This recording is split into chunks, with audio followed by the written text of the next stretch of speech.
नमस्कार अनि हार्दिक स्वागत छ बहसको आजको यो नयाँ श्रृङ्खलामा। यहाँहरू सबै आदरणीय दर्शकहरूलाई म धेरै स्वागत गर्दछु। दर्शकहरू, नेपाली कांग्रेसको 14औं राष्ट्रिय महाधिवेशन भर्खरै सम्पन्न भएको छ। नेपाली कांग्रेसले एउटा लोकतान्त्रिक विधि प्रक्रिया मार्फत आफ्नो केन्द्रीय कार्यसमिति सभापतिदेखि केन्द्रीय कार्यसमितिका सदस्यसम्मको निर्वाचन सम्पन्न गरेर मतपरिणाम पनि सबै सार्वजनिक भइसकेको छ। अब नेपाली कांग्रेस आगामी 4-5 वर्षका लागि नेपाली कांग्रेसको नेतृत्व र केन्द्रीय कार्यसमिति कस्तो हुने भन्ने मोटामोटी सबै आँकडा सार्वजनिक भइसकेको छ।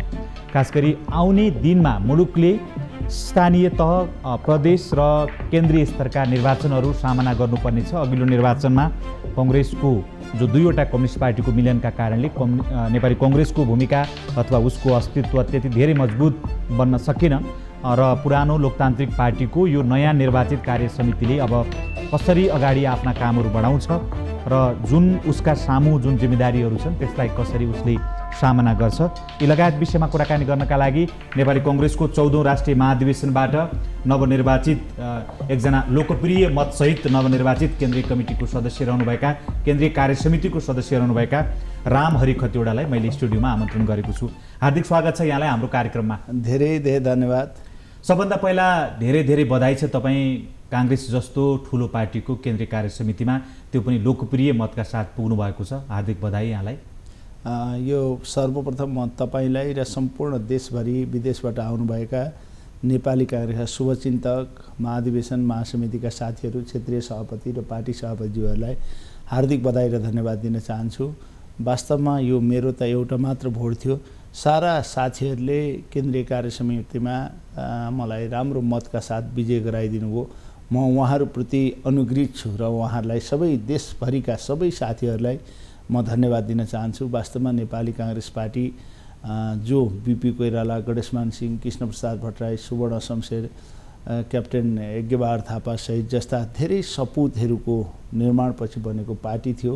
त्यसको केन्द्रीय समितिमा पुगेको छु। त्यो मात्र होइन, कस्तो बेला छ भन्नुहुन्छ भने अहिले म प्रश्न आउँछु, खालि बधाई मात्रै दिन खोजेको यहाँलाई सबभन्दा पहिला। अब रामहरि खतिवडा यो नाम आफैमा एउटा ब्रान्डेड भइसकेको छ, चर्चित छँदैछ। तपाईँ आफ्नो पार्टीको केन्द्रीय कार्यसमितिमा नहुँदाखेरिमा पनि केन्द्रीय कार्यसमितिमा रहेका नेताहरू जत्तिकै जनताको बीचमा लोकप्रिय हुनुहुन्छ। त्यसको परिणाम अथवा त्यसको चाहिँ उदाहरण त जुन महाधिवेशनबाट प्रश्न भयो कि तपाईँ पपुलर हुनुहुँदो रहेछ आफ्नो कार्यसमितिभित्र भन्ने कुरा होइन।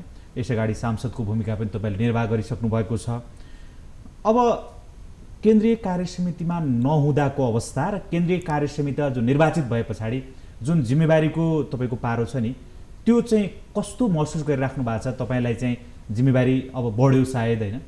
के फरक छ यो केन्द्रीय समितिमा हुनु र नहुनुमा? वास्तवमा अलिकता फरक त हुँदो रहेछ। हेर्नुहोस्, नेपाली कांग्रेसको केन्द्रीय लेभलबाट कांग्रेसलाई कस्तो बनाउने भन्ने जिम्मेवारी हाम्रो काँधमा आएको छ। पहिलोचोटि नेपालको इतिहासमा कांग्रेस दोस्रो पार्टीका रूपमा संसदमा उपस्थित भएको छ। छिट्टै केही समयपछि हामी चुनावमा जाँदैछौँ। अब 1 वर्षभित्र त तपाईँको स्थानीय, सङ्घ र प्रदेश तिनटैको चुनाव गर्नुपर्नेछ।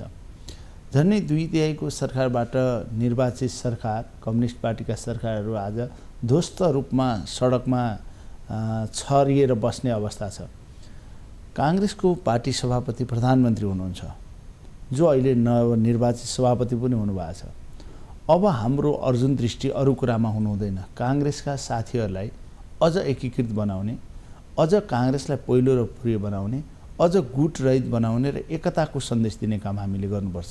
त्यसमा पनि विशेष गरी हाम्रो पार्टी सभापतिज्यू, जो म उहाँकै टिमबाट केन्द्रीय समितिमा निर्वाचित भएको छु, हिजोका दिनमा उहाँले गुटको मिटिङ पनि राख्नुहुन्थ्यो यदाकदा। अब त्यो काम उहाँले बन्द गर्नुपर्छ र म त्यसरी गुटको मिटिङ उहाँले आफैले मेरो देउवा पक्षीय गुट भन्नुभयो भने त्यसमा म अलिकता सहमत नहुन सक्छु। कारण के हो भने हिजो पो उहाँलाई पार्टी सभापति फेरि अर्कोचोटि हुनुपर्थ्यो, गुट दरो बनाऊ, साथीहरूलाई लिएर हिँडौँ, म प्रधानमन्त्री बन्नु छ भन्ने। अब एक्लौटी लिडर उहाँ मात्रै हुनुभएको छ। प्रधानमन्त्रीमा पनि तत्काल अर्को अवस्था देखिँदैन। पार्टी सभापति उहाँ भइसक्नुभयो भनेपछि अब उहाँको काम र हाम्रो काम के हुन्छ भन्नुहुन्छ भने हिजोका यी विभेदहरूलाई पुरै त्यो ब्यालेट बक्सभित्रै त्यही जतै हामीले मत खसाल्यौँ, हाम्रा मतान्तर पनि त्यही भित्र बन्द गरेर बाहिर एकता प्रदर्शन गर्ने बेला भएको छ। त्यो बेला भएको छ। गुटहरूको अन्त्य गर्नुपर्छ, एकताबद्ध कांग्रेस बनाउनुपर्छ भनेर तपाईँले भनिरहँदा तपाईँ त निर्वाचित समूहको तर्फबाट बोलिराख्नु भएको छ। तपाईँको समूह यानी वर्तमान सभापतिको समूहले चाहिँ 80-82% भन्दा बढी केन्द्रीय कार्य समितिमा आफ्नो उपस्थिति जनाएको छ। फेरि मनोनित गर्ने अधिकार पनि पार्टी सभापतिको हातमा छँदैछ। र यस्तो बेलामा जो समूहगत रूपबाट जसले पराजय भोग्नु परेको छ, जो मानिसहरू आउन सक्नु भएन गुटका कारणले गर्दा, देउबा समूहमा नपरेका कारणले गर्दा, अर्को समूह जो पराजित मानसिकतामा छ उसले चाहिँ आफूलाई सुरक्षित कसरी महसुस गर्छ? तपाईँले भनेको एकताबद्धताको कुरा उनीहरू कसरी सुरक्षित देख्छन्? यो 80-82% पनि सकभर अझ न्याय गरेको भए हुन्थ्यो। मेरो गुटलाई मात्रै पनि यति बहुमत नदिएको भए पनि हुन्थ्यो भने एब्सोल्युट सभापतिलाई मेजोरिटी चाहिँ चाहिन्छ। तर केही राम्रा मान्छेहरू पनि पराजित हुनुभएको छ। अब हामीले रामचन्द्र पौडेललाई उचित स्थान दिनुपर्छ, जसले त्यत्रो त्याग गर्नुभयो। प्रकाशमान सिंह हुनुहुन्छ, कृष्ण सिटोला हुनुहुन्छ, इभन विजय गच्छेदार जस्तो पुरानो नेताहरू हुनुहुन्छ, उहाँहरूलाई पनि एउटा सभापतिमा पराजित शेखर कोइराला हुनुभयो। शेखर डाक्टर साहब त अटोमेटिकली उहाँ त परिहाल्नुहुन्छ, त्यसमा केही विवादै भएन। केही साथीहरू त्योभन्दा बाहिर जो समितिभन्दा बाहिर नउठेका मान्छेहरू पनि हुनुहुन्छ, उहाँहरूलाई पनि एडजस्ट गर्नुपर्ने हुन्छ। अब एडजस्टमेन्ट गर्दाखेरि जतिजना 30-35 जना गर्नुपर्ने हुन्छ। सभापतिजीले विवेकपूर्ण निर्णय गर्नुपर्छ। यसमा चाहिँ मेरो गुटको मलाई हिजो सहयोग गर्ने मात्रै भनेर हुँदैन, हामीले सबलाई सम्मान गर्नुपर्छ। हिजो पराजित हुने साथीहरू पनि इम्पोर्टेन्स छ भने तिनीहरूलाई पनि केही ल्याउनु पर्ने आवश्यकता देखिएको छ। मैले व्यक्तिगत रूपमा मसँग सुझाव माग्यो, मसँग कुरा भयो भने म यो सुझाव दिन तयार छु। सँगसँगै यसको मतलब अब के हुन्छ भने अब अर्कोचोटि हाम्रो पार्टी प्रधानमन्त्रीज्यू पार्टी सभापतिमा उठ्नुहुन्न भनिसकेपछि उहाँको लक्ष्य के हुन्छ त भन्दा कसरी काङ्ग्रेसलाई चुनावमा पहिलो पार्टी बनाउने। पहिलो पार्टी नभइकन हामी देशका सम्बोधन, देशका नीति निर्माणका बारेमा हामी समृद्धिका कुरा गर्छौँ, आर्थिक उन्नतिका कुरा गर्छौँ, देशलाई नयाँ ढाँचाले लाने कुरा गर्छौँ। त्यो लानका लागि त काङ्ग्रेसलाई पहिलो बनाउनु पर्यो नि। काङ्ग्रेसलाई पहिलो बनाउनको लागि त सबै साथीहरूलाई अटाउने बनाउनु पर्यो नि। कसैको पनि मनमा कुण्ठा नहोस् न। एउटा अनुभव के छ भने दुईचोटि हाम्रो पार्टी सभापति पराजित हुनुभएको, एकचोटि गिर्जाऊसँग, अर्कोचोटि सुशील कोइरालासँग, दुईचोटि निर्वाचित हुनुभएको। उहाँलाई हारेको पीडा पनि छ, जितेको अनुभव पनि छ, दुइटै छ। त्यो दुइटै कुरालाई हार्दा के हुँदो रहेछ भन्ने त्यो अनुभवलाई उहाँले जितेको कुर्सीबाट सोच्नुपर्छ। जितेको बेला के गर्नुपर्छ भन्ने पनि गर्नुपर्छ भने हारेका साथीहरू हारेका नभनौँ, सँगै बसेर अलिक कम मत ल्याउनु भएका साथीहरूले पनि यो पार्टीभित्रको आन्तरिक हाम्रो चुनाव हो। हामीले पार्टीभित्र हिजो जे गरे पनि अब पूर्ण रूपले पार्टी सभापतिलाई सहयोग गर्नुपर्छ 5 वर्ष र तीभित्र रहेर पार्टीलाई दह्रो र बलियो बनाउने कुरा गर्नुपर्छ। आज कम्युनिस्ट पार्टी 2/3बाट किन सडकमा झर्नु पर्यो भन्दा गुटका कुरा गरे हो। मेरा मान्छे मात्रै चाहियो भने प्रधानमन्त्री केपी ओलीले भन्दाको परिणाम हो। सबै कम्युनिस्टकै साथीहरू छन्, यिनीहरूलाई व्यवस्थापन गर्छु भने भए यति छिटो यो सरकार ढल्लिन्थ्यो। हामीले त्यहाँबाट पनि शिक्षा लिनुपर्छ। त्यसैले हाम्रो कुरा के हुन्छ भन्नुहुन्छ भने सबै नेताहरू जो पार्टीभित्रको सिद्धान्त एउटै छ, मूल्य मान्यता एउटै छ, यो बाटोबाट गए छिटो पुग्छु भन्ने होला, कसैले अर्को बाटोबाट गए छिटो त्यो ठाउँमा पुग्ने स्तरमा पुगिन्छ भन्ने होला। तर जसको लक्ष्य एउटै छ, सबै साथीहरू एउटै झन्डाभित्र छौँ, आदर्श मूल्य मान्यता एउटै छ, हामी अब विवाद गर्ने बेला छैन। चुनावमा मैले जित्न पाए हुन्थ्यो भन्ने सबैलाई लाग्छ। परिणाम आइसकेपछि स्वीकारेर जित्नेले हार्नेलाई साथमा लिने, हार्नेले जितलाई सहयोग गरेर गयौँ भने यी समस्याहरू सबै निदान हुन्छ। पार्टी सभापतिका तर्फबाट अब भनौँ न, तपाईँहरू कङ्ग्रेसमा चाहिँ एकताबद्ध कङ्ग्रेस बनाएर अगाडि लैजान चाहनुहुन्छ, कङ्ग्रेसलाई पहिलो पार्टी बनाउन चाहनुहुन्छ, सफल बनाउन चाहनुहुन्छ, त्यसमा दुविधा भएन। तर सभापतिका तर्फबाट जुन चुनावको प्रतिस्पर्धाको यो सन्दर्भ छ, सभापतिको टिम भनेर जुन अब त्यसलाई अलिकति क्षुद्र भाषामा भन्दा गुटहरू छ पार्टीभित्र, जो गुटकै विकास भएको थियो, गुटकै आधारमा चुनाव लडिएको थियो। त्यसरी चुनाव लड्दा चाहिँ जुन लिस्ट सभापतिका तर्फबाट बाँडियो नि, अघिल्लोचोटि अर्को पार्टी एमाले पार्टीको चितवनमा भएको राष्ट्रिय महाधिवेशनमा चाहिँ जिताउनु पर्ने मान्छे यी हुन् भनेर पार्टी अध्यक्षका तर्फबाट जसरी लिस्ट बाँडिएको थियो, त्यसलाई अलोकतान्त्रिक भनेर तपाईँहरूकै भित्र पनि टिप्पणी भएको थियो। तर पार्टी सभापतिका तर्फबाट तपाईँहरूको पनि एउटा लिस्ट बाँडियो, जसको परिणाम आज चाहिँ बहुसङ्ख्यक मानिसहरू तपाईँको विजय भयो। यो पूर्ण लोकतान्त्रिक तरिका भयो कि? किनभने उहाँसँग सत्ता पनि थियो, पार्टीको सत्ता पनि थियो, राज्यको सत्ता पनि थियो, होइन? तपाईँलाई अनुरोध गरेँ, यति प्रजातान्त्रिक पद्धतिबाट चुनाव सायद संसारमै कसैको हुँदैन। हामीले ओडादेखि दलित, महिला, जनजाति, पिछडिएको वर्ग, अल्पसङ्ख्यक, अपाङ्गदेखि सम्पूर्णलाई मधेस, जनजाति, त्यसपछि थारू, मुस्लिम, सम्पूर्ण देशको जुन संविधानको क्लस्टर छ त्यही अनुसार पार्टीलाई प्रतिनिधित्व गर्दै आयौँ। कुनै पार्टीले आज प्रदेशको चुनाव त्यसरी गरेको तपाईँले इतिहास देख्नु भएको छ? आज हामी आज मात्र 2 नम्बर प्रदेशको सम्पन्न भयो। कुनै प्रदेशमा अथवा वडामा यसरी प्रजातान्त्रिक पद्धतिबाट चुनाव भएको अरू पार्टीको सुन्नुभएको छ? निर्विरोध गर्नु, फलानालाई ल्याउनु भनेर सुन्नुभयो। अरू पार्टीमा के भन्नु? प्रभु हार्न पाऊँ, हामी चुनाव उठेर हार्न पाऊँ भनेर बिन्ती गरे। हामीले चुनावमा उठ्न पाऊँ भन्ने व्यवस्था गरौँ। हार्न पाऊँ होइन, उठ्न पाऊँ। जो विजय हुन्छ हुन्छ त्यो व्यवस्था गरौँ भने हार जित दुइटै पाइने भयो। अरू चाहिँ के भन्ने भने हामी त हार्न पाऊँ हजुर भन्ने। हार्न पाउँदाखेरि पनि केही साथीहरू त्यहाँ ठुलो थिएन, 3-4 जना साथी एडजस्ट हुँदा थियो। हाम्रो त देख्नुभयो सभापतिकै 4 जना उम्मेदवार हुनुहुन्थ्यो। अन्य पार्टीमा एउटा उम्मेदवार 2टा थियो होला, त्यसैले फलानालाई जिताऊ फलानालाई हराऊ भनेर लाग्यो होला। हाम्रा पार्टीमा त 4-4 जना 5-5 जना सभापतिका उम्मेदवार हुनुहुन्थ्यो। 5-5 जना हुँदा वर्तमान सभापति प्रधानमन्त्री पनि हुनुहुन्थ्यो। उहाँकै नेतृत्वमा चुनाव गर्नुपर्ने जिम्मेवारी पनि छ। अब अरूको सरकार आउँदैन।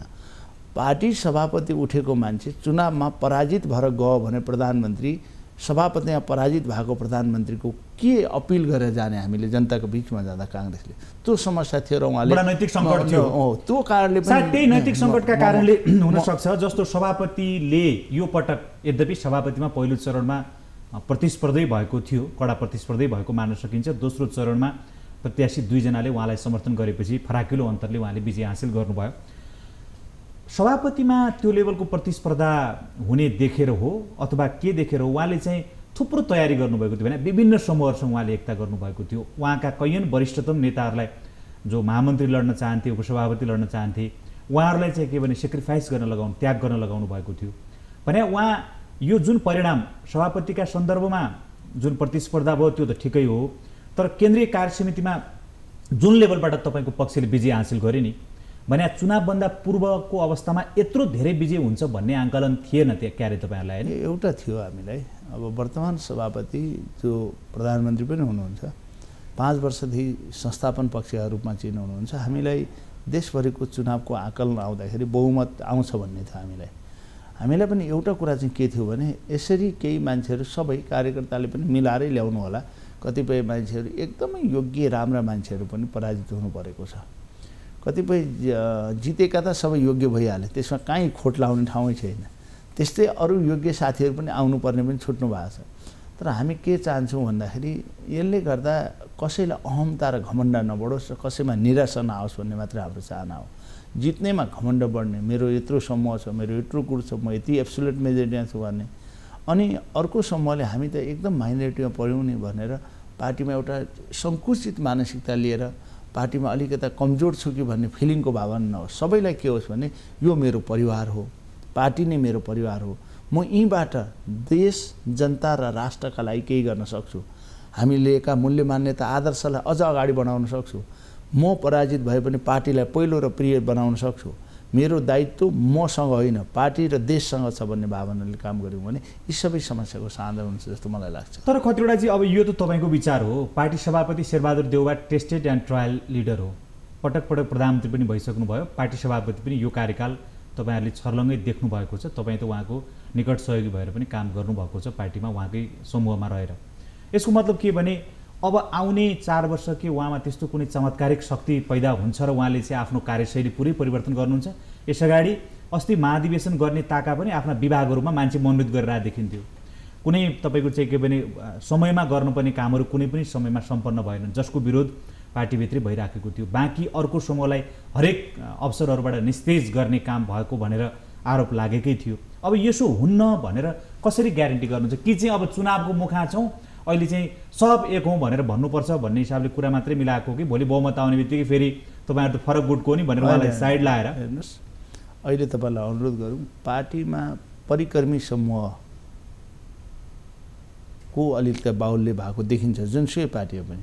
हामी परिश्रमीलाई साथ दिन्छौँ, घुम्नेलाई होइन, गणेश प्रवृत्तिलाई होइन, कुमार प्रवृत्तिलाई जो टाढा पुगेर परिक्रम गरेर होइन परिश्रम गरेर आएको छ। अलिकति जनप्रियभन्दा धनप्रियहरूले साथ पाएको देखिन्छ। यसलाई हामी रोक्छौँ। कहिलेकाहीँ तपाईँलाई अनुरोध गरौँ, जनताले स्थापित गर्न खोजेको मान्छेलाई नेताले विस्थापित गर्यो भने पार्टी पहिलो हुन सक्दैन। नेताले स्थापित गर्न खोजेको मान्छेलाई जनताले विस्थापित गर्यो भने पनि हुँदैन। जनताले स्थापित गर्न खोजेको मान्छेलाई नेताले पनि स्थापित गर्नुपर्छ। नेताले स्थापित मात्रै गर्न खोजेर जनताले पत्याएन भने त्यो के अर्थ रहने? कतिपय नेताहरू के छन् भने नेताको अगाडिपट्टि हिँड्ने, जनताका बिचमा नजाने। अनि चित्त नबुझी आएर मेरो यो विरोधी हो भने राम्रो काम गरेर कोही गाउँबाट कोही आफ्नो ठाउँबाट कोही जिल्लाबाट आएर सभापतिको पनि उसले नचाहिँदा कुराको विरोध गर्छ भने त्यसलाई हामी प्रशय दिने गर्नुपर्छ। अब सभापति अर्कोचोटि सभापति हुनका लागि उहाँ तयार हुनुहुन्न र विधानले पनि दिँदैन।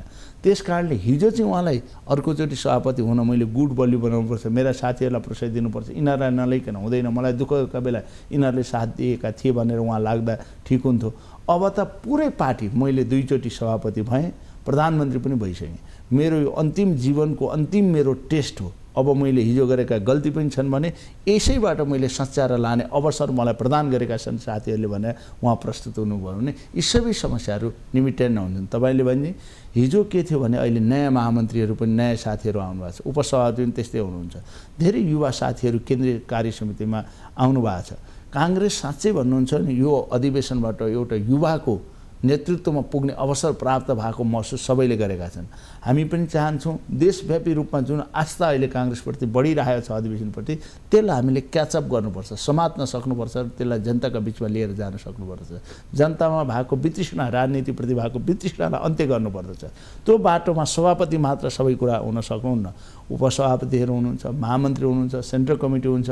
हामी अब हेर्नुहोस् एउटा सिस्टममा अब पनि काङ्ग्रेसलाई लान सक्यौँ 21औं शताब्दीमा भने यो काङ्ग्रेसका लागि अन्तिम अवसर हो। 2/3 हुँदाहुँदै सरकारमा गएका छौँ, अनि अहिले प्रधानमन्त्री नै पार्टी सभापति बन्नुभएको छ।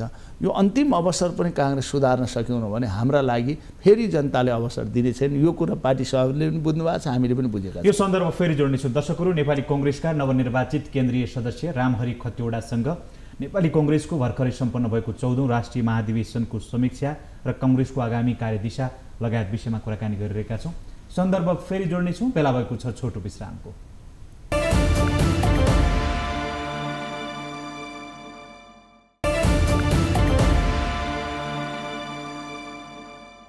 विश्रामपछि पुनः हार्दिक स्वागत छ। बहसको आजको यो श्रृङ्खलामा हामीसँग नेपाली कङ्ग्रेसका नवनिर्वाचित केन्द्रीय समितिका सदस्य रामहरि खतिवडा हुनुहुन्छ। पुनः स्वागत छ यहाँलाई। जुन महाधिवेशनको समीक्षाको जुन सन्दर्भ छ, यहाँले अब यो महाधिवेशन बडो लोकतान्त्रिक ढङ्गले भयो, जनताले तपाईँका कार्यकर्ताले जसलाई भोट हाले त्यो आए, त्यसमा दुई मत छैन।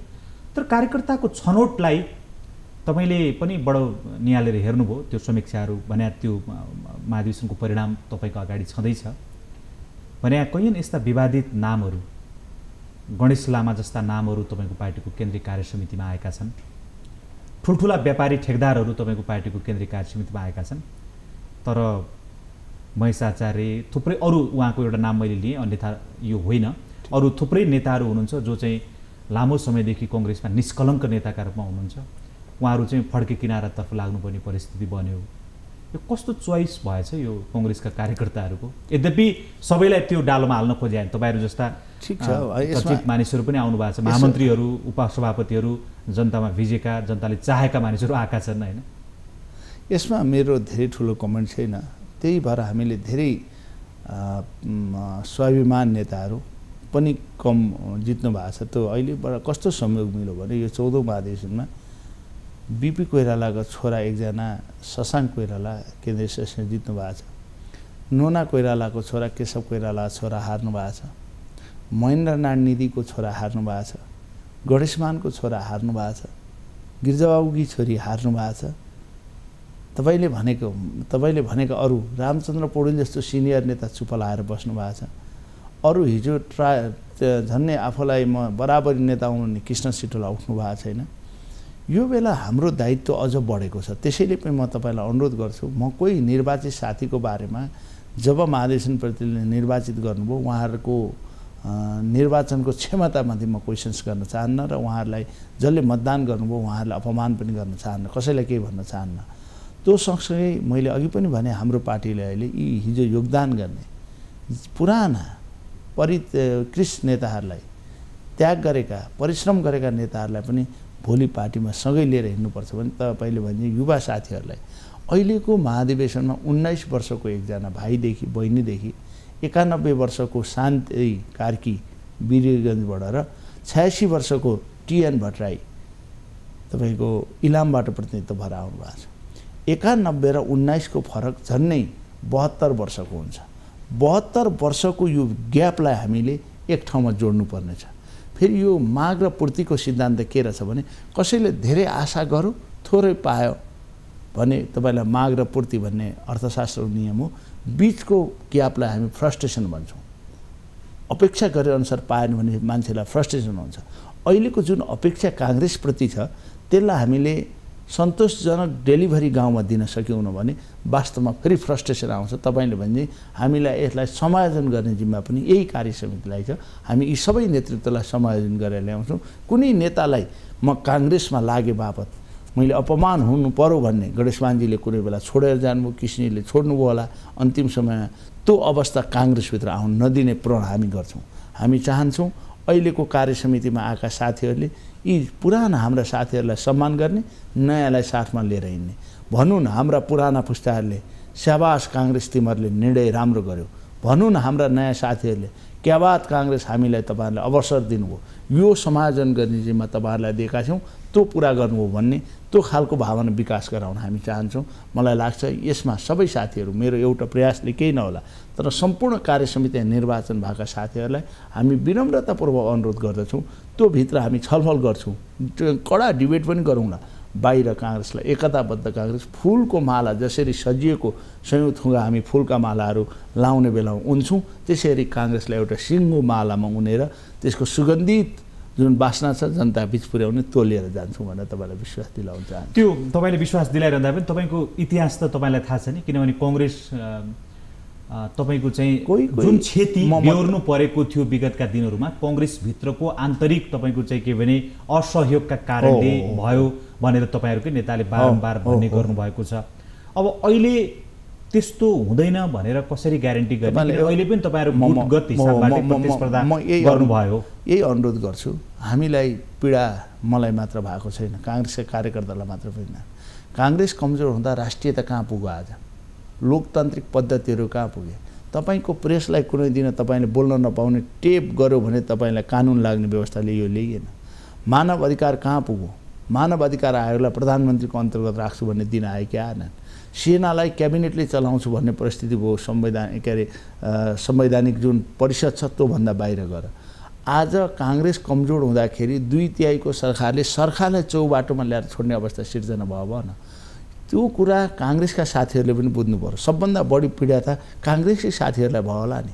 तपाईँले पीडा त तपाईँले भोग्नु पर्यो होला नि। बिना काममा मुद्दा लगाएछन् कतिपय साथीहरूलाई, बिना काममा जेल बस्नुपर्ने अवस्था सिर्जना भएको छ। यो कुरा काङ्ग्रेसका कार्यकर्ताले अब बुझिआएछन्। त्यो सँगसँगै तपाईँलाई अनुरोध गर्छु, जतिसुकै ठुलो जुरो भएको गोरु पनि जोत्न जाँदाखेरि बस्यो भने त्यसको अर्थ रहँदैन। ठुलो फाँचो भएको गाई दुध दिने बेला गाईले दुध दिएन भने त्यो पालेको अर्थ रहँदैन। जति सुन्दर श्रीमती भए पनि आफ्नो श्रीमान बिरामी हुँदा अप्ठ्यारो पर्दा घर छोडेर अन्त जाने, माइत गएर बस्ने प्रवृत्ति भयो भने जति राम्री श्रीमती भए पनि घर चल्न सक्दैन। त्यस्तै अरू बेला खट्ने, चुनाव बेला चाहिँ गुटमा लागेर फल्ना हराउँ भन्ने कार्यकर्ता छन् भने ती कार्यकर्ताबाट पार्टी बन्दैन।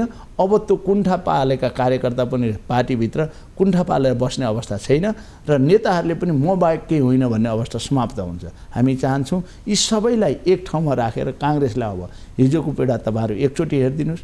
कुनै बेला काङ्ग्रेस कमजोर हुँदा 30 वर्ष पञ्चायतले शासन गर्ने दिन आयो, कुनै बेला काङ्ग्रेस कमजोर हुँदा हाम्रा साथी मात्र मरेन, देशमा 12,000 मान्छे मर्ने दिन आए, कुनै बेला काङ्ग्रेस कमजोर हुँदाखेरि वारी तपाईँको खाना खाएर पारी ढुङ्गा हान्ने साथीहरूलाई शान्ति प्रक्रिया ल्याउन नसक्ने दिन आए। काङ्ग्रेस कमजोर हुँदाखेरि देशमा 2/3 सरकारले दिएका सपनाहरू मात्र होइन, बोलीका वचनहरू होइन, देशलाई सरकारलाई चौबाटोमा फालेर देशलाई लथालिङ्ग पार्ने अवस्था भयो। त्यसका लागि पनि हामीभित्र घात, अन्तर्घात र प्रतिघात भन्ने शब्द काङ्ग्रेसको डिक्सनरीबाट अन्त्य गर्नुपर्छ भन्ने सन्देश पार्टीका कार्यकर्तालाई हामीले दिन सक्नुपर्छ। तर त्यो तपाईँले जुन काङ्ग्रेस सरकारमा नहुँदा अथवा बहुमत नल्याउँदा चाहिँ जुन समस्याहरू सिर्जना भयो भनेर भन्नुभएको छ नि, तर आज पनि तपाईँहरूलाई त्यो चुनौतीबाट पार त पाइसक्नु भएको छैन। सरकार तपाईँहरूको छ, तपाईँहरूको नेतृत्वमा छ, अनेक गठबन्धनका दलहरू त्यसमा सहभागी छन्, तपाईँले देखिराख्नु भएको छ प्रदेशहरूमा के हालत छ अहिले। अब 18-20 जना चाहिँ एउटा सानो प्रदेशमा मन्त्रीमण्डल बनाइँदैछ फुटाएर। यही प्रदेश बागमती प्रदेशको हामी कुरा गरौँ भने अरू ठाउँमा पनि त्यो खालको पीडा यथावत छ र केन्द्रमा तपाईँको संसद चल्न दिएको छैन एमाले पार्टी। यद्यपि ऊ अहिले सत्ताबाट बाहिर छ तर उसको दबदबा बाँकी नै छ, संसदमा सबभन्दा ठुलो पार्टीका रूपमा छ र उहाँले त चुनावसम्म होइन त्योभन्दा पहिल्यै एमाले फेरि सरकारमा आउँदैछ भनेर एमाले पार्टीका अध्यक्षले चाहिँ उद्घोष गरेर तपाईँले सुनिराख्नु भएको छ। तपाईँ यहाँ यसो तयारी गर्दै हुनुहुन्छ, अरूका मनहरू सान्त्वना दिँदै फाटेका मनहरूलाई जोड्दै केपी ओली त चुनाव प्रचारमा लागिसक्नुभयो, तराईमा ठुल्ठुला आमसभा गरिराख्नु भएको छ। ठिक छ, कसरी सामना गर्नुहुन्छ यो केपी ओलीलाई? बडा राम्रो कुरा गर्नुभयो। केपी ओलीलाई यो चुनावमा जाने पद्धतिमा विकास गराउने नै हामी हौँ। हिजो बन्दुकका भरमा शासन चलाउँछु भन्ने साथीहरू बहुदलीय प्रतिस्पर्धामा आएर संसदीय व्यवस्था मानेर 30 मान्छेहरूले दिएको मतबाट प्रधानमन्त्री मन्त्री हुन पाइन्छ भनेर लाग्नुभयो। योभन्दा ठुलो कुरा छैन। तर केपी ओलीले पनि के बुझ्नु भएको छ भने अहिले उहाँ नबरबराएको बरबराउँछ। केपी ओलीको शासन मैले ढालेको हुँ। माधव नेपाल लगायतका, भीमराव लगायतका, घनश्याम भुषाल लगायतका 23 जना साथीहरू योगेश को हुनुहुन्छ, बैगुनी केटो के भन्नुहुन्छ आफ्नै साथीलाई, उहाँले आफ्नै साथीलाई, म त्यतातिर पनि धेरै प्रवेश गर्न चाहिनँ। ती 23 जना साथीले विश्वासको मत दिएको भएदेखि प्रधानमन्त्री आज पनि उहाँकै प्रधानमन्त्री रहनुहुन्छ नि। पार्टी व्यवस्थापन हामीले नगरेको होइन, उहाँले नगर्नु भएको हो नि। उहाँलाई त्यो धङधङी लाग्नु स्वाभाविक हो। एउटा सामान्य कार्यालय सहयोगी मान्छे कोही जागिरबाट हट्यो भने त्यो चाहिँ कति दिनसम्म नखाइ नसुतेर देशको कार्यकारी प्रधानमन्त्री आफ्नै साथले हटाए। उहाँसँग बरबराउने भन्दा अरू केही अहिले अरू केही साधन छैन। बरबराउने भन्दा अरू उपाय केही छैन। बालुवाटारमा गएर तपाईँको देख्नुभयो खुमलटारको वार्तालीबाट हात हल्लाउनु पर्ने दिन आएका छन्। उहाँलाई त्यो बालुवाटारको झलझल्ती सम्झना आउँछ। 24 घण्टा मै हुँ कि प्रधानमन्त्री जस्तो फिलिङ हुनु उहाँलाई नराम्रो कुरा होइन। तर उहाँ प्रधानमन्त्री होइन, फुटेको पार्टीको, नेकपाको होइन, नेकपा एमालेको फुटेको पार्टीको माधव नेपाल लगायतका सिनियरहरू बाहिर भएको पार्टीको नेता बन्नु भएको छ। उहाँलाई अरू केही पीडा छैन। कसरी फेरि जनतालाई हिजो समृद्धिका कुराहरू गरेर पानी जहाजका, रेलका, तपाईँको सगरमाथामा केबुल कारका, घर घरमा ग्यासका कुराहरू गरेर उहाँ सत्तामा जानुभएको छ। अब जनतालाई फेरि फाल्ने अस्त्र के हो त उहाँसँग छैन। यसै गरी भटभटाएर नहिँड्ने उहाँसँग अरू उपलब्ध कार्यकर्ताको म एउटा भन्छु, कार्यकर्तालाई उत्साहित बनाउनका लागि एउटा कुरा तपाईँलाई अनुरोध गरेँ। केपी ओलीसँग एउटा विलक्षण क्षमता भनेको बोल्ने नगर्ने छ। बोल्नलाई जहाँ गएर जे बोले पनि हुन्छ। अनि जनता पनि के चाहन्छन् भने यसरी 2/3 दिएर हटाएको प्रधानमन्त्री फेरि के भन्न आयो भनेर सुन्न मात्रै गएका हुन्, अरू कुरा गरेर गए जस्तो मलाई चाहिँ लाग्दैन। तर तपाईँहरू सत्तामा हुनुहुन्छ, तपाईँहरू सत्तामा आगमन भए लगत्तै देशमा कस्तो परिस्थिति बनेको छ भनेर तपाईँले हेरिराख्नु भएको छ। देशका दुईवटा महत्त्वपूर्ण संस्थाहरू भने व्यवस्थापिका र न्यायपालिका। न्यायपालिका भत्ताभुङ्ग छ, व्यवस्थापिका अब कसका कारणले हो भने संसदको नेता त विपक्षी दलको नेता भए पनि संसदको नेता त प्रधानमन्त्री हो। संसदलाई सुचारू चलाउने र त्यसलाई चाहिँ काम दिने काम पनि सरकारको हेर्नु। म यसमा प्रवेश दुईटै संस्था एकदमै सही कुरामा आउनुभयो तपाईँ। यो अहिलेको सम्मान्य प्रधान न्यायाधीशलाई प्रधान न्यायाधीश बनाउने बेलामा नेकपा एमालेका सुनवाई समितिका साथीहरू 6 जनाले नोट अफ डिसिसन लेख्नुभयो र तत्कालीन प्रधान न्यायाधीशका उम्मेदवार दीपक राज जोशीलाई हटाउनु अनुमोदन गर्नुभयो र प्रधान न्यायाधीश बनाउने काममा लाग्नुभयो। हामी न्यायपालिकामाथि हस्तक्षेप गर्नु हुँदैन भन्ने पक्षमा थियौँ। कानुन मर्न दिनु हुँदैन भन्ने पक्षमा थियौँ। उहाँलाई त्यही फसेलाले एमाले र माओवादी बनाइदिँदा वाह भनेर लड्डु बाँड्ने एउटा अर्को बत्ती बाँड्न हिँड्नुभयो उहाँ केपी ओलीजी। त्यही संसद पुनर्बहाली गर्दाखेरि उहाँले त्यसलाई स्वीकारेर फेरि संसदमा गएर विश्वासको मत लिने नलिने भनेर उहाँहरू हिँड्नुभयो। त्यही संसदमा आफूले अवैधानिक गरेको काम गर्दा सर्वोच्च अदालतको फैसला मान्दिनँ भन्ने उहाँ हेर्नुभयो। न्यायपालिकामाथि हस्तक्षेप गर्ने काम त्यहाँबाट भयो। तपाईँलाई अर्को पनि उदाहरण दिन्छु।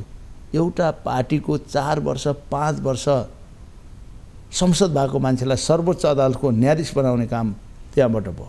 हामीबाट पनि गल्ती भयो। हाम्रा पनि महासमितिका साथीहरू लानुपर्छ भने हामी पनि लाग्यौँ। यो परम्परा नै गलत थियो।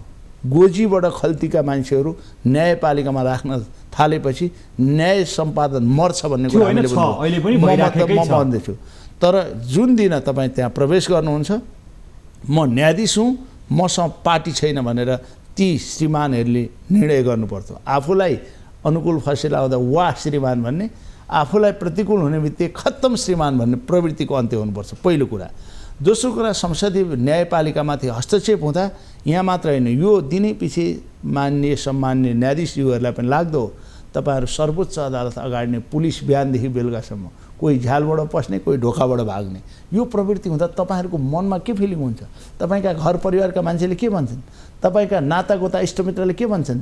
जहाँ न्याय पाउनु गएका मान्छेहरूले के फिल गर्दा हुन् त्यो फिल गर्ने जिम्मा हामी सम्मानित अदालतका सम्मानित न्यायाधीशहरूलाई नै छोड्छौँ। जहाँसम्म व्यवस्थापिका संसदको कुरा छ, यो व्यवस्था ल्याउनका लागि धेरै साथीहरूले शहादत प्राप्त गर्नुभएको छ। त्यही पुनर्बहाली भएको संसदबाट तलब खाने, त्यहीँबाट भत्ता खाने, त्यहीँबाट विपक्षी दलको सुविधा लिने अनि संसद चल्न नदिने, त्यहाँभन्दा नालायक केही हुनसक्छ? त्यहाँभन्दा नराम्रो काम केही हुनसक्छ? केपी ओलीले भन्नु पर्यो, यो पुनर्बहाली सांसद मसँग सहमत छैन, संसद म छोड्छु, म प्रतिपक्षी दलको नेता होइन, यो सुविधा लिएको छैन भन्नु पर्यो। सुविधा जति सबै लिने, गएर संसदमा हाजिर गर्ने, तलब भत्ता त्यसको पनि गोजीमा हाल्ने, अनि मुर्दाबाद भन्दै सदनप्रति विशिष्टता पैदा गर्ने। अनि त्यसको बेनिफिट कसले लिन्छ भन्दाखेरि नेपालको संसद चलेन, संविधान राम्रो भएन भनेर यो व्यवस्थाप्रति अनास्था पैदा गराउने काम उहाँले गर्नुभएको छ। तुरन्त केपी ओली साँच्चै प्रजातन्त्रवादी हो भने संसदले गरेको निर्णयलाई स्वीकारेर त्यहाँभित्र राम्रै संसद चलेर आफ्ना कुराहरू राखेर अगाडि बढाउनुपर्छ भनेर म अनुरोध गर्न चाहन्छु।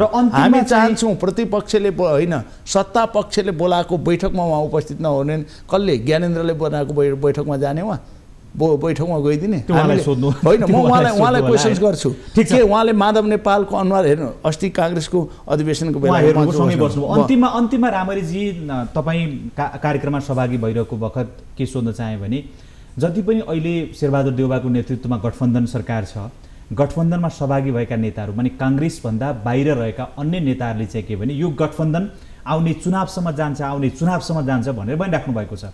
माओवादी होस्, माधव नेपालको पार्टी होस्, मधेसी फोरमका पार्टीका साथीहरू हुन्, उहाँहरूले भनिराख्नु भएको छ। तर अब पार्टीहरूले सबै महाधिवेशन लगभग सम्पन्न गरे, अब निर्वाचनको पूर्व सन्ध्यामा छन्। कङ्ग्रेसका नेता कार्यकर्ताहरू अब मौका यही हो, किनभने यतिन्जेल अनेक तपाईँको अवसर प्राप्त भएन, अब चाहिँ अरू पार्टीहरू फुट्या बेलामा काङ्ग्रेसको टिकट पाइयो भने सांसद बनिन्छ भनेर बसिरहेको बेलामा यो गठबन्धन आउने आम निर्वाचनसम्मै जारी रहन्छ अथवा यो चाहिँ खालि सरकारसम्मका लागि मात्रै हो? तपाईँले भनेको कुरामा विमति छैन। एउटा कुरा के हो भने नेकपा माधव नेपाल समूह र प्रचण्डलाई लामो समयसम्म अझ मिलो भने त मङ्सिर पछाडि, अब मङ्सिर पनि 11 महिना मात्र बाँकी थियो, त्योभन्दा पछाडि पनि चुनाव वैध हुन्छ। अलि सरकार गठबन्धनलाई अगाडि जाने, मन्त्रीहरू अलिकता ल्याइदियो भने कमाउ सबाउ गर्ने, चुनावमा खर्च पनि व्यवस्थापन गर्ने, त्यसरी जाँदा पार्टी पनि दह्रो बनाउने भनेर लाग्नु भएको छ। तपाईँले भनेको कुरामा म अलिकता पनि मनमा एउटा कुरा बाहिर अर्को कुरा राखेर बोल्न चाहन्न। हामीलाई के लागेको छ भने कम्युनिस्ट पार्टीहरू फुटेका छन्, ओली पनि साह्रै दह्रो अवस्थामा हुनुहुन्न, उहाँहरू पनि साह्रै सङ्गठन गर्न लाग्नु भएको छैन। भयो भनेदेखि हामी त स्थानीयभन्दा पहिला सङ्घको चुनाव गराउन चाहन्छौँ। क्लियर कुरा, म व्यक्तिगत रूपमा भन्नुहुन्छ भने स्थानीयको चुनावलाई बरु 6 महिना क्याबिनेटबाट निर्णय गरौँ, पर लैजाउँ, पाइन्छ। 6 महिनाभन्दा अगाडि जेठसम्म सङ्घको चुनाव गराउँ, जसले गर्दाखेरि सङ्घमा बरु केही सिटमा प्रचण्डलाई डर छ भने हामी प्रचण्डलाई सहयोग गर्छौँ, माधव नेपाललाई डर छ भने 1-2 ठाउँ सहयोग गरौँ। तर सबै ठाउँ कोलुसनका आधारमा अहिले जो छौँ फलानलाई जिताउनै पर्छ भने अब काङ्ग्रेस तयार हुनु हुँदैन। काङ्ग्रेसको चुनाव चिन्हमा काङ्ग्रेसका मान्छेहरू भोट हाल्दैनन्। त्यसको परिणाम के देख्यो? हामीले 1 ठाउँ मात्र परीक्षण गऱ्यौँ चितवनमा। आजसम्म काङ्ग्रेसका साथीहरू देख्यो हँसिया हतौडालाई भोट हाल्न लाउने भनेर। हाम्रा छोरा बुहारी, हाम्रा बाबुआमा त्यहीबाट मरेका छन्, हामी भोट हाल्छौँ भन्ने छ। त्यसैले हामी चाहन्छौँ केही सिनियर नेताहरूलाई पार्लियामेन्टमा आवश्यक पर्छ, ल्याउनुपर्छ, तर सबै कोलुसनका नाउँमा हामी सती जान तयार हुँदैनौँ। हस् खतिवडाजी, महत्त्वपूर्ण समय दिनुभयो। समय र संवादका लागि यहाँलाई धेरै धेरै धन्यवाद छ। मौका दिनुभयो। तपाईँ र तपाईँको टेलिभिजन न्युज 24लाई धेरै धन्यवाद दिन चाहन्छु। समसामयिक समयमा महेन्द्रजी र मेरो व्यक्तिगत सम्बन्धले पनि होला बेला बेला बोलाएर आफ्नो कुरा राख्ने मौका दिनुहुन्छ। फेरि पनि तपाईँ र न्युज 24लाई धेरै धेरै धन्यवाद। हस् खतिवडाजी।